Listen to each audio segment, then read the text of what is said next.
got some presentations by several members of the Oklahoma Academic Practice Partnership of nurses who have been involved in developing meaningful responses to Oklahoma's nursing shortage. Together, these nurses and their member organizations, ONA and OONE, sent a letter to the governor with 6 recommendations to address the nursing shortage in Oklahoma. Upon completion of these presentations, we will open for questions and dialogue. Please raise your hand in the Zoom app to be recognized and direct your question to specific members on the panel or others present in the call. You may also ask questions in the chat feature. Vicki and I will facilitate those responses. And if we run out of time to have all of your questions answered, please contact Vicki White Rankin following the meeting so that she can follow up. We're going to start with Shelly Wells, and I need to share my screen, please.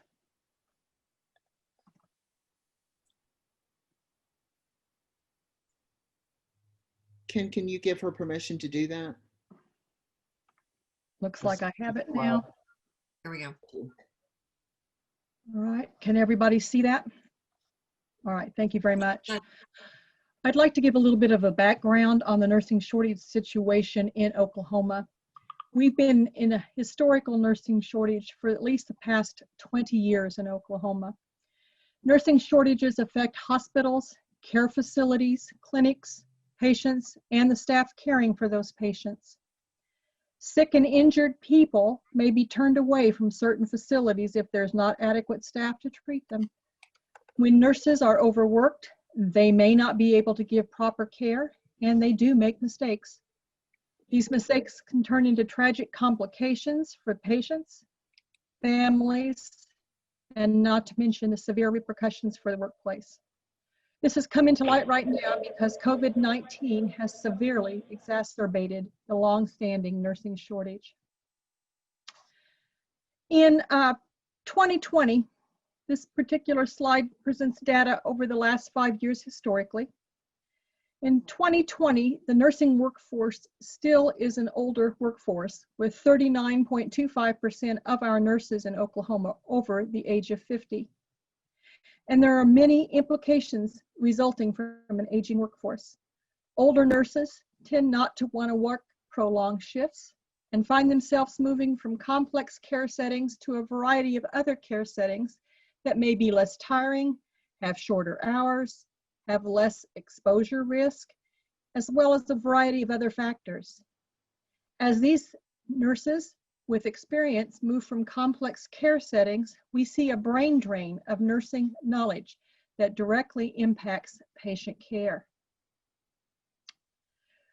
We have to stop then and ask about, well, what are the future nurses looking like? This particular slide shows the history of RN program graduates from our Oklahoma nursing programs, and most of the state's nursing programs reported a flat enrollment of new students for this fall during the pandemic. Even though it looks like there's a healthy number of graduates, I have to caution that not all nursing program graduates remain in Oklahoma. Some elect to move to neighboring states to practice. So while our educators are working hard to increase the nursing pool size, the numbers of newly licensed nurses are not always replacing the numbers that leave nursing in the same year. Some schools report up to 60% of their students come from Texas, and thus most of them return to Texas to go home. Compensation packages make a significant difference in these decisions when states like Texas and Kansas can pay considerably more, particularly with support from the CARES Act funds. To really understand the impact of our supply numbers here in Oklahoma, we have to compare our ratio of nurses to 1,000 population. The national mean for RNs per 1,000 population is 17.4. In Oklahoma, we are now at 13.1. A look at our surrounding states reveals that 4 of the 7 are still higher than what we are here in Oklahoma. As mentioned earlier, Some of our new graduates do leave Oklahoma to choose to start their careers in another neighboring state. And then we really don't know how many of our experienced nurses cross the state borders to practice, but we do know that 5 out of 6 of the states that surround Oklahoma pay registered nurses a higher average salary. All of this reflects the state of our nursing workforce before the COVID-19 pandemic started. As you're aware, our state's hospitals are stretched beyond their normal staffed capacity and are trying to do more with less. Then to add insult to injury, we are having more nurses infected and away from work. And in some cases, sadly, we've seen Oklahoma nurses lose their lives to the virus. So these things have all contributed to the storm we find ourselves in today, with increasing numbers of patients who are critically ill. What we know for sure is that a nurse is not a nurse, and an empty bed anywhere does not assure us capacity. Nurse leaders from academic and practice settings across Oklahoma have come together on how to strategize to best meet the increasing needs for nursing care for all Oklahomans.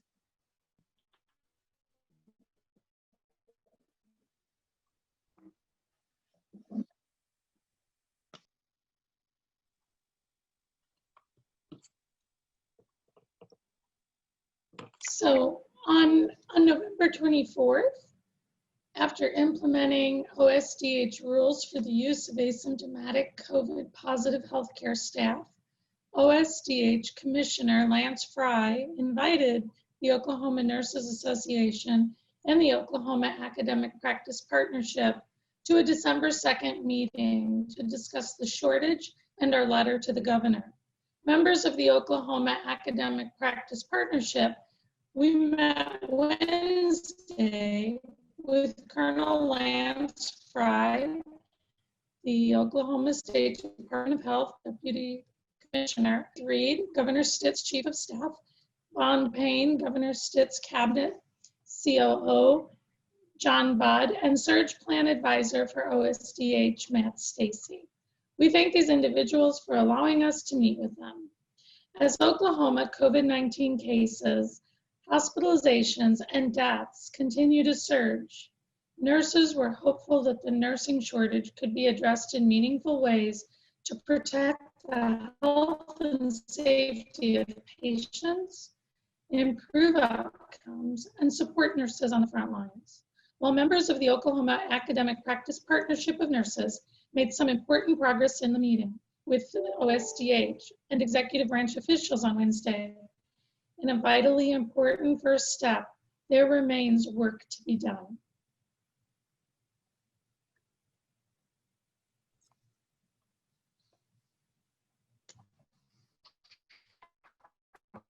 So next we'd like to share what was accomplished in our meeting on Wednesday with OSDH and the gubernatorial staff.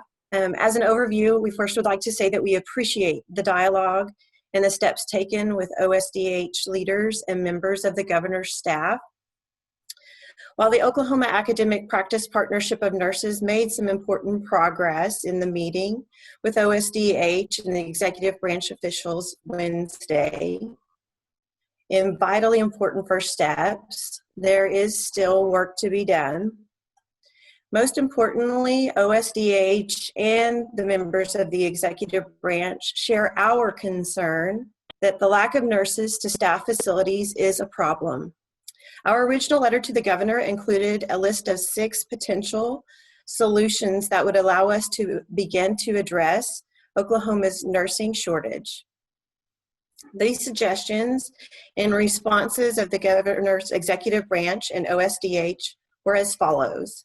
So first, we made a recommendation to direct the Oklahoma State Department of Health to contract with a staffing agency that has experience in crowdsourcing nurses and other healthcare providers for the state of Oklahoma hospitals. We did make some progress on this topic and subject, and there is still work to be done and work planned for the future. Number 2 was to develop a fund a marketing campaign to attract nurses who may have licenses that are inactive and other Oklahomans who might be out of work that are willing to return to Oklahoma hospitals to expand our reach to our bedside nurses. OSDH and the members of the executive branch present in the meeting on Wednesday agreed that a marketing campaign to recruit nurses is important. The purpose of this campaign would be to attract nurses who may have licenses, again, that are inactive, and other Oklahomans who might be out of work to work in Oklahoma hospitals during this time, expanding our reach of nurses at the bedside. Mark Stacy facilitated the assignment of 2 members of the Academic Practice Partnership of Nurses to take a lead in developing the details of the recruitment campaign. There were 2 solutions proposed as part of our letter to the governor that are related to funding a nurse refresher course that would allow nurses interested in returning to the bedside a refresher in care practices, and also funding to support those nurses that would be interested in providing that care. A solution on those requests has not been identified at this time. Number 5 was to support new resources for our academic nursing programs to produce more qualified nurses. And the Oklahoma State Department of Health and members of the executive branch that were present in our conversation on Wednesday expressed intent to provide some type of continued support for 300 nurses a year. Details of this plan were not made clear at that time. And finally, we did make the request in our letter to the governor to implement a face mask requirement in all counties that exceeded the 1.43 or more cases per 100,000 population to help slow the spread of COVID. As nurses, we believe it is vital that we continue to ask for a statewide mandate. We would not be facing such a significant shortage of nurses if we could mitigate and control the spread of the virus.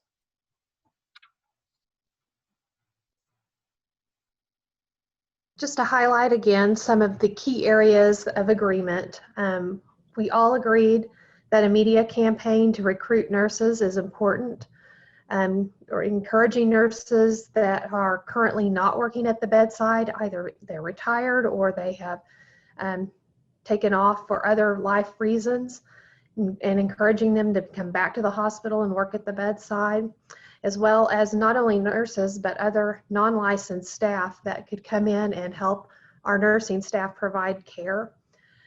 We created a resource nurse position in most of our facilities that can provide an opportunity for those who haven't worked at the bedside to return and provide support, not necessarily direct patient care themselves, but to support the nurses that are providing that care.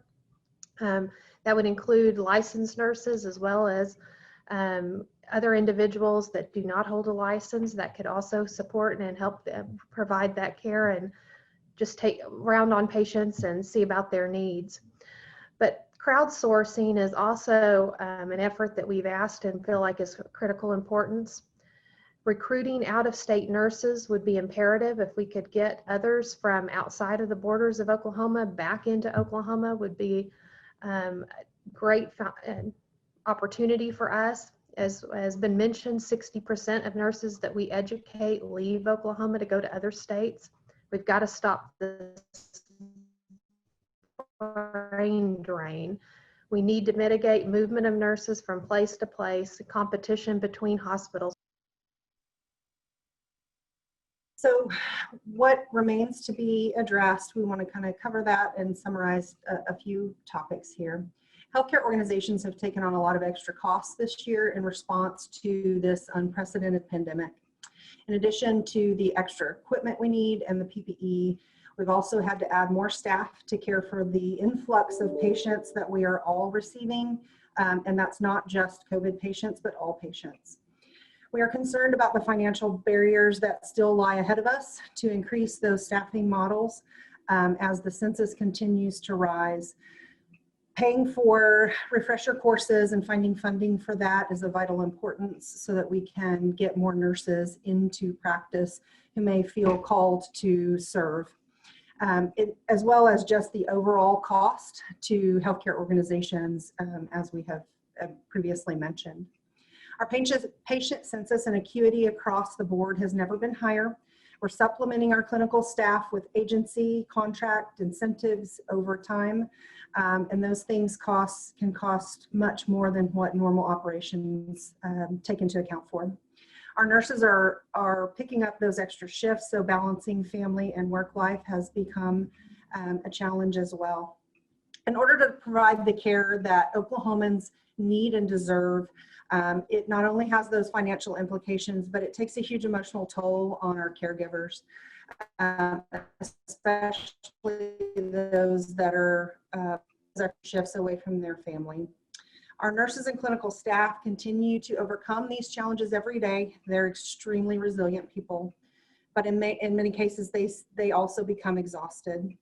They've been working around the clock for 8 months with no real end in sight as we enter the winter holidays, which for healthcare is our busiest season anyway. We are working every day to try to bring relief for our nurses physically, emotionally, and mentally. We are limited in what we can provide until we can address the issues that surround our statewide nursing shortage and incentivize more qualified caregivers to join our workforce in the state of Oklahoma.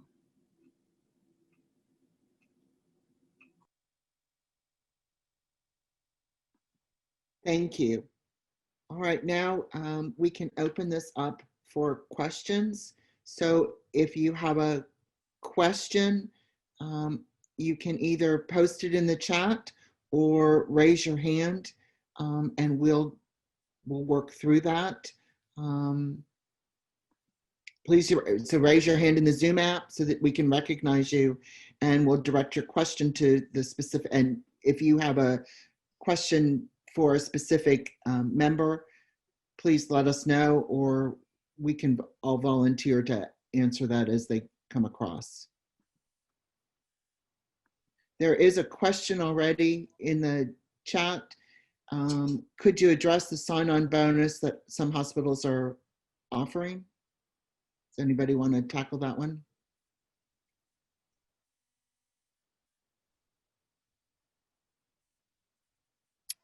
I guess I can do that. Offering sign-on bonuses to attract nurses is a practice that's really consistent across the nation.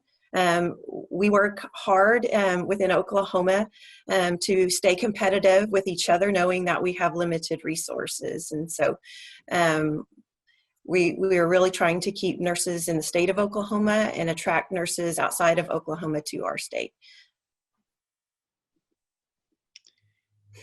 I see that Paris Jones has his hand raised, her hand. Yes, hey. Do you hear me? We sure can, go ahead. Okay. So my question is, as far as the meeting yesterday with the governor's staff and also the State Department of Health, did you come away from the meeting feeling confident about the shortage and the recommended solutions being realistically met or addressed?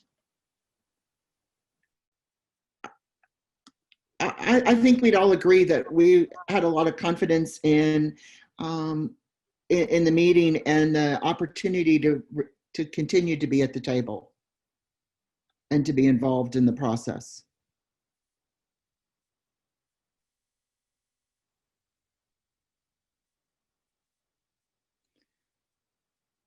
I think that also, so you heard in the outline earlier from some of the folks who spoke, the things that were actually addressed and those things that have not been fully addressed that we still are hopeful that we can have success with. Tiffany, I believe with Fox News was next. She has a question in the chat. Yes, thank you so much, Vicki, and thank you all for joining us today. Would definitely appreciate the opportunity, and as we continue to see these numbers and just cases spreading like wildfire. It's really, really appreciate the opportunity to have this to share with our viewers. I wondered if you could talk about, in doing some research last night, I found that Missouri and Arizona, their governors both made announcements yesterday about massive stuff. Well, not, I say massive. That's very, very, I get it that 500 nurses right now is a drop in the bucket. However, any amount of help, I think, is probably making a difference. And so I saw that Missouri's Governor Parson hired a staffing agency out of Texas to add 500 additional nurses immediately through the middle of January. And I noticed the same out of Arizona, where they're bringing in 600 nurses, nurse techs, respiratory therapists, that type of thing. Also immediately through, I believe his is through like the second week of January at least. So can you speak to that? I know when I read the letter from you guys before, that was one of the things that you all had asked or suggested would be helpful. We know that our healthcare workers have been doing heroic action for 9 straight months, but understandably they are exhausted. What needs to happen going forward? Are we expected to see this happen for Oklahoma? Isn't that why we have the CARES money? What are you guys hearing, or what? I just don't understand why we're not seeing anything like that when we know our hospitals that are critical points right now. I think we did get some agreement to work on that issue with the governor. There are details to work through and some mechanics of how that would happen. So we are hopeful that we can move forward on that. Thanks, Jane. You're welcome, Tiffany. Next question, I think Chris Polanski had his hand up. We had Chris Castillo in the chat as well. Let's take Chris Polanski and then go to Chris Castillo. Thank you so much, all. For Kathy, I heard you going through the list of things you talked about yesterday, which ones had solutions and which ones didn't. I didn't catch if you all got a direct answer on the statewide mask mandate. Clearly, the administration has not been a vocal fan of such a policy. Did they tell you just that's never going to happen, forget about it, or just kind of leave it in the air? So no, they did not say, no, it will never happen. That was not a response. They did speak to the data and shared that sharing of the data and keeping a focus on the data would continue to be the priority.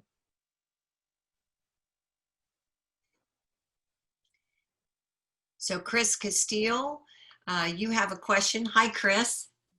Hi, Vicki. Yeah, I was just wondering and this is for anyone, I was just wondering if you think the pandemic and the demands that it's taking on the healthcare people will actually discourage people from going into nursing. This is Julie Hoff. I would say at this point, we're not seeing that in our enrollments, but where we might be seeing that is down the road. For baccalaureate programs, students have to do 2 years of prerequisites. And even for associate degree programs, students have to do some prerequisite courses before they come into nursing. And having to do that in an online environment as a new college student can pose challenges. So we could potentially see a decrease in enrollment more on a long term than in a short term at this point. Our students, they want to be out there, they want to be working. Our clinical partners have been wonderful in making sure that they can continue their learning. And we're very proud of the resilience our students and our faculty and our clinical partners have shown to continue forming the next generation of nurses. Shelly, you may want to respond to that as well, since you are on the academic side at Northwestern. Yes, Dr. Huff. Yes, we're not seeing any decreases in enrollment. And in the fall, that was a surprise because we didn't exactly know what to expect. In other parts of the nation, enrollment actually increased in response to the pandemic experience. So we're just now starting to get applications for the new cohorts that we'll be admitting following this fall. And our applications so far have been at the normal level. Thank you, Dr. Wells. We have a question from Shannon with Channel 6. Hi, Shannon. Thank you for being here. Hello. Thank you all for having this. This is wonderful. I hope it works out and you can have more of these. This is so informative. This is kind of related with the announcement of the vaccines coming to Oklahoma. What is your reaction to nurses being among the first, and will this help with your recruitment and retention, and of course, and keeping nurses, healthy in order to do their job? So I'll do my best to field that one.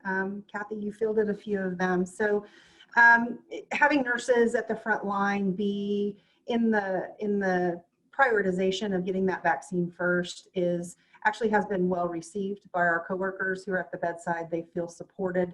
They feel like that's important for them to continue to care for the patients and their family members and everybody else in their circle of care. So it has been well received. There's some documentation out there, and you can find it out on social media, out on Google, wherever, about the percentage of individuals that will opt in or opt out. So I think we're going to learn a lot across the course of that vaccine, but I would say from the majority's perspective is we're excited to have that opportunity afforded to us and to our coworkers. Thank you. Barry Mangold has his hand up.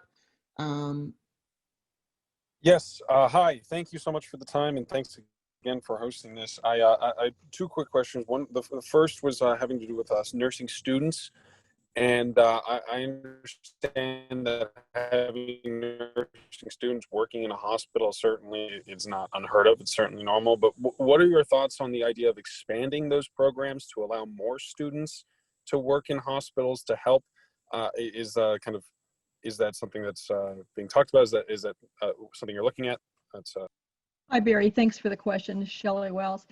We have been working with our service partners and have established several different models to introduce our students to more time in the hospitals. Mutually beneficial relationship with students working outside of their clinical commitments for school and still helping the facilities, as well as the facilities more or less guaranteeing clinical placement. Last spring, we had ran into issues where the nursing students were not allowed in the acute care facilities because we didn't really know what was expected and what was going to happen. But we've since learned that having our students there is a benefit, not only to the students, but to the facility as well. So we'll be seeing more of our students in the hospitals, I think. Thank you. And real quick question for Jane. I know or possibly for Jane or really anybody, I believe I heard somebody mention CARES Act funding going towards either recruitment or compensation to nurses. Is that something that we're seeing other states do? And has any, or that's just kind of the first part. Second is, has any CARES Act money here in Oklahoma gone towards nursing retention or compensation? So Barry, that's a really good question. So the Texas governor did implement utilization of CARES Act money that were coming into hospitals. So we do have, that's a specific example. I'm sure that there are other governors who have followed suit. I don't know where we'll end up with that. And at this point, to my knowledge, there hasn't been CARES Act money that's been distributed to was that one of your requests to the governor's office or to the health department, and what was their response? It was, and we did have conversation over it yesterday. So the CARES Act money has to be used by the end of December, and so I think it's a matter of figuring out how do we make that happen by the end of the month? And can we make that happen? And is there money available to do that? Thank you.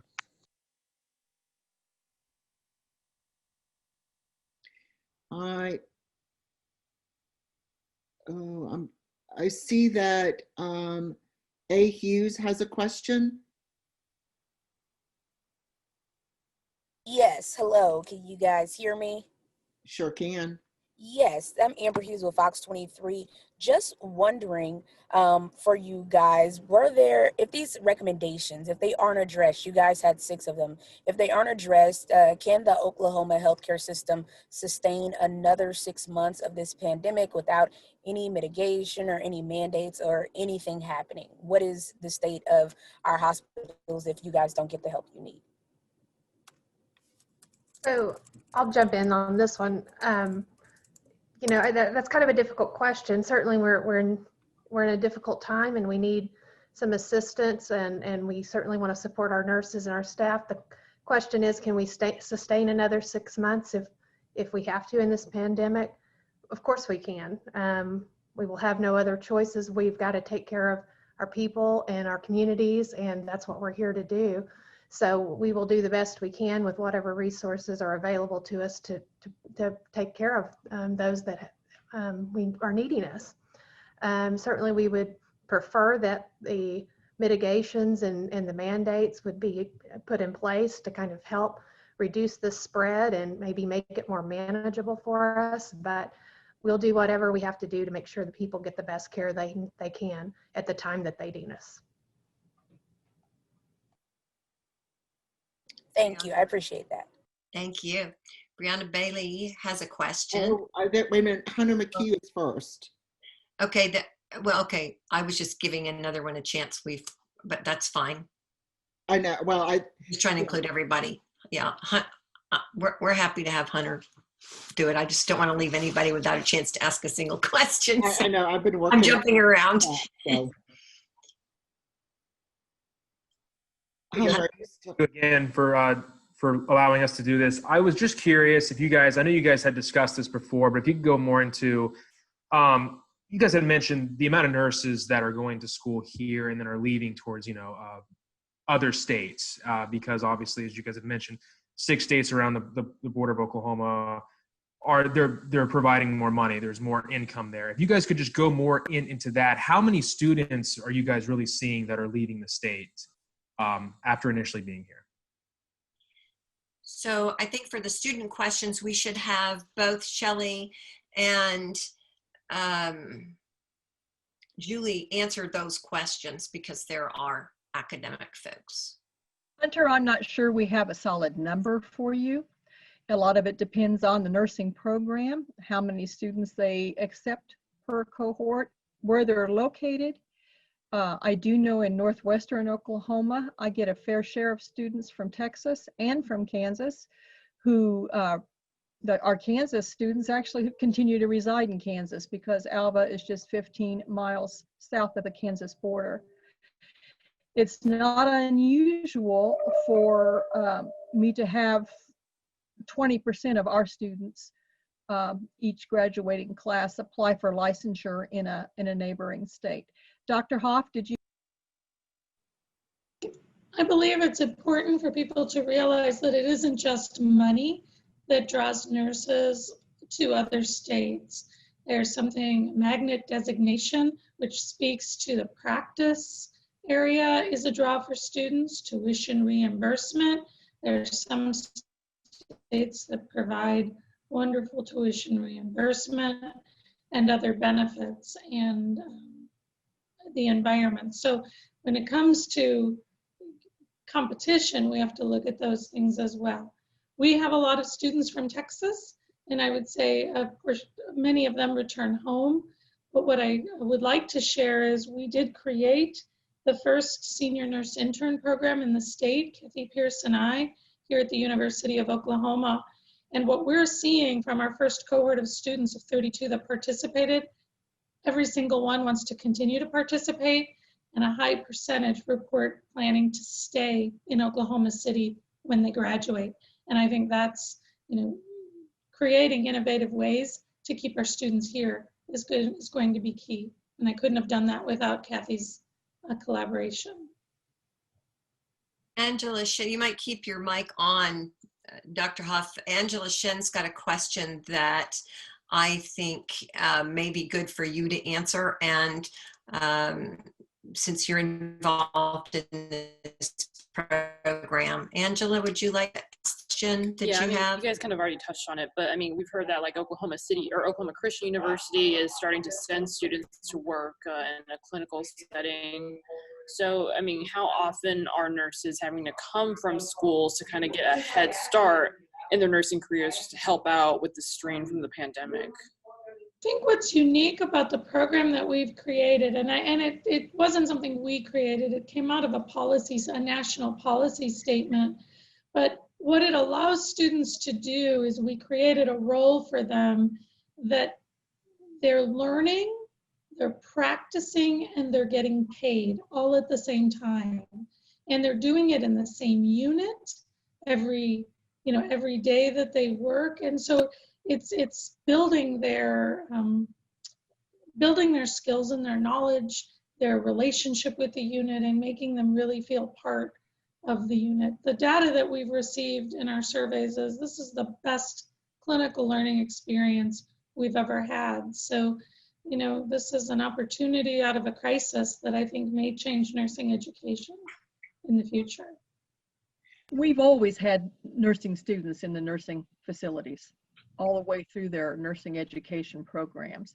What this particular program that Dr. Huff's talking about actually exposes them to more time in the hospital, exposes them to different kinds of experiences in the hospital to provide perhaps an even better rounded education.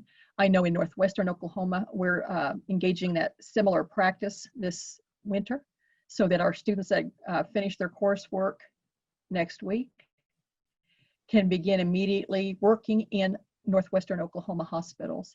And then that's where they'll stay to complete their final semester as well. I might add that that's one of the outcomes that's come out of the Oklahoma Academic Practice Partnership is the sharing of this kind of clinical partnership. And then we've been able to take the documents, the MOUs that are needed by both the clinical side and the nursing programs and replicated them and been able to try and replicate across the state. I will also add that some of this came out of, not just out of, while there was policy papers written on it, we were not able to do it in Oklahoma until the governor issued an executive order asking the board to look at how to utilize nursing students. And the board then created guidelines for utilization of the nursing students and also promulgated rules that allowed this to happen. Because until that happened, nursing students weren't allowed to be paid for their clinical experience. So Briana Bailey's next. Briana wants to ask if we have any estimate on how much it might cost to crowdsource. You may have more to that question. Briana, are you on? Yes, hi. Hi. This is Briana Bailey. Yes, I was wondering if you had any estimates on how much that might cost, and then if there's, I think you might have already addressed this somewhat, but if there's enough time before the end of the year to use the CARES Act money to pay for that.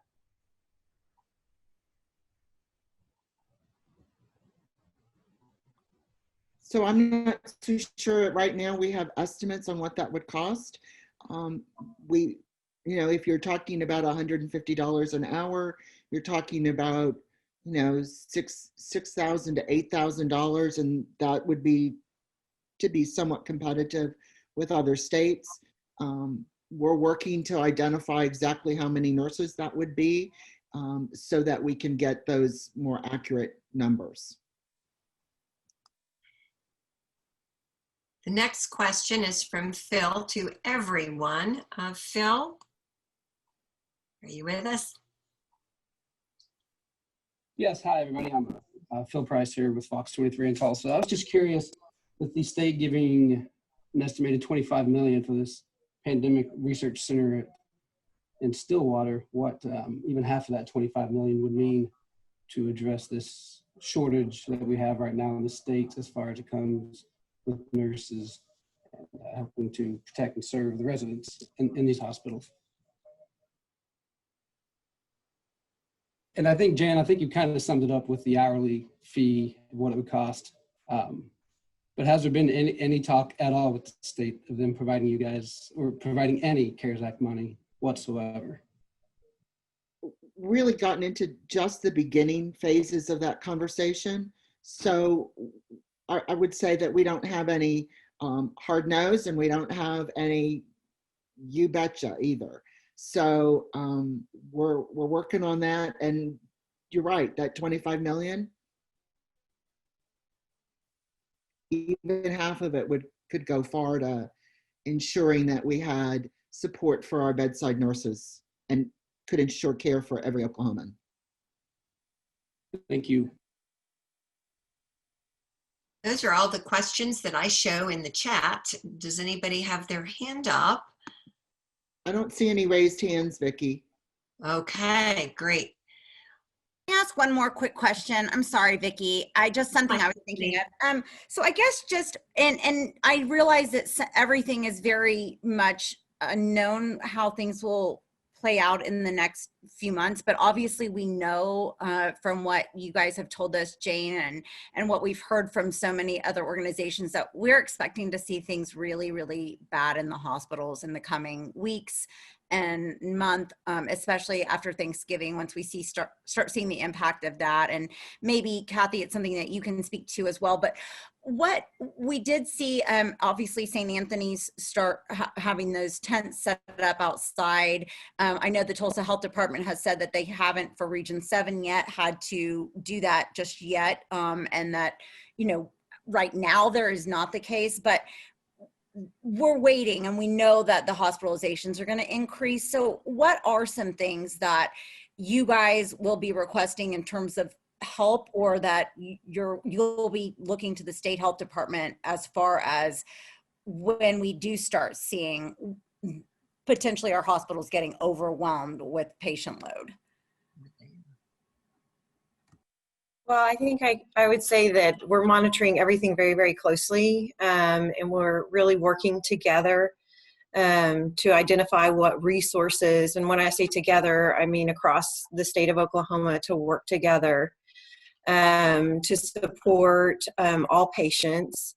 And so that it's a difficult question to answer, but we are doing everything that we can to prepare in advance, so that when the time comes, we have what we need to care for another increase in our patient volume due to COVID. And we will just continue to do that. That is our priority. There are multiple conversations that happen on a daily basis, hour by hour, to keep us focused on how we can provide the best care. Okay, thank you so much, Kathy. Mm-hmm. Thank you, Tiffany. Chris Polanski asks if he can ask another quick one. Of course you can. That's why we're here. Thank you so much, Vicki. I appreciate it. A lot of us in the press were on a press conference with OSDH right before getting on this one. I bet a few of you were watching as well. Commissioner Fry was asked about your meeting yesterday. He said it was a very good meeting. It was a good starting point, kind of pretty much like what you all said.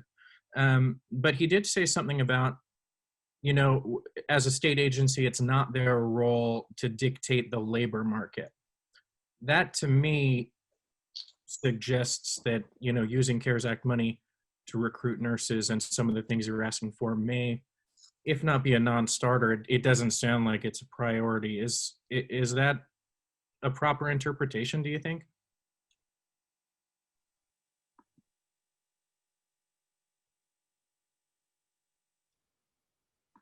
Who wants to take that one? I guess that's me. I think that they're concerned about how that might work, and how do they quickly contract, much like, you know, how can we turn that around? So I think he's being, I think it's a fair assessment, but there's still some work to be done on that and some discussion. I don't think it's a closed book quite yet. And I'd like to add, since there have been other governors, particularly in Missouri, as early as, late as yesterday, that there are models now that we can refer to in other states that are being successful. And we didn't have all of that information yesterday to share. So Shelly, and just to follow up, and obviously, sorry, Chris, but you obviously will follow up on your own questions, but Shelly, can you just line out, so like you said, I was looking at Missouri's last night, and then I also, right before I went to sleep, saw Arizona's, which was just coming out late last night because, of course, of the time difference. But so along those lines, and seeing that, so you're saying hopefully that will provide a model for them to look at to see how that's working?